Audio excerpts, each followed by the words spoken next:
महत्वाचे आहेत. आपण 4 शब्दांना सर्रास वापरतो आपल्या नात्यांमध्ये. 4 शब्द. मी तुला सांगितलं होतं. मी तुला सांगितलं होतं. भयंकर शब्द.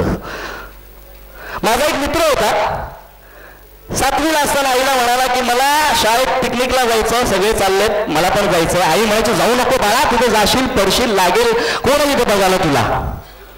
पण तो गेला, पिकनिकला गेला, त्याचा पाय फ्रॅक्चर झाला, घरी आला आणि आई म्हणाली मी तुला सांगितलं होतं.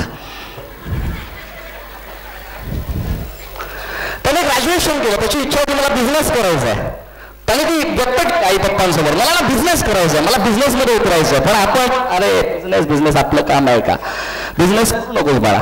पण तो उतरला, बिझनेसमध्ये उतरला, त्याला लॉस झाला आणि लॉस झाल्यावर जेव्हा तो त्या आई वडिलांसमोर आला, तो आई वडील म्हणाले मी तुला सांगितलं होतं.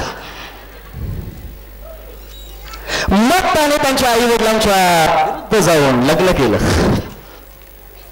आणि ज्या मुलीशी लग्न केलं ती दुसऱ्याच महिन्यात भांडून माहेरी निघून गेली. आणि मग तेच आई वडील त्याला म्हणाले मी तुला सांगितलं होतं. हे खूप भयंकर शब्द. मी तुला सांगितलं होतं ही ती भावना त्या माणसाच्या मनात निर्माण करते की मी अपराधी आहे, मी जे केलं ते चूक होतं आणि ही चूक सुधारण्याजोगी नाहीये. मी ऐकलं नाही ती चूक केली, आता ही चूक होणार. आता बघा, या 4 शब्दांना दुसऱ्या 4 शब्दांनी जर आपण बदललं, त्याला रिप्लेस केलं, तर ते 4 शब्द किती मोठा फरक आणतात.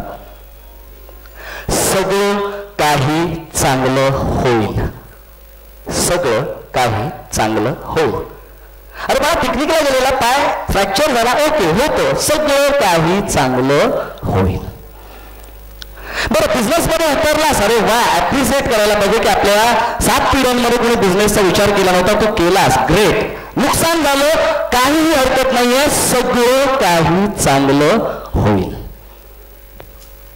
बरं, ती सोडून गेली. अरे नवरा बायकोंमध्ये भांडण होतच असतात. तिला जाऊन तिला उसको म्हणावले की आओ सगळं काही चांगलं होईल. शब्द खूप फरक आणतात.